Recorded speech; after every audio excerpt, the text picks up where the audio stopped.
Say hi. Hello. There we go. Alright, so here's the front, pointing out that the gutter is sloped the wrong way. It's full of water. Over here at the downspout, it's dry because the gutter drains the wrong direction.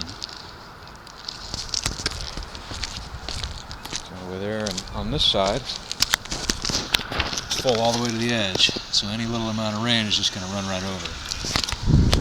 We're on this side. See that certainly it's all full of junk.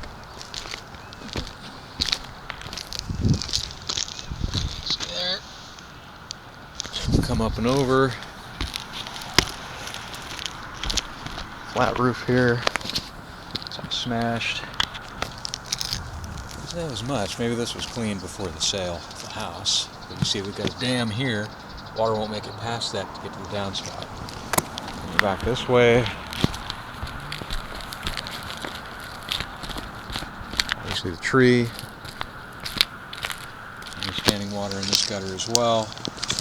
It doesn't slope right. Over there. We've also got gaps there and raccoon poop. That's a good way to finish.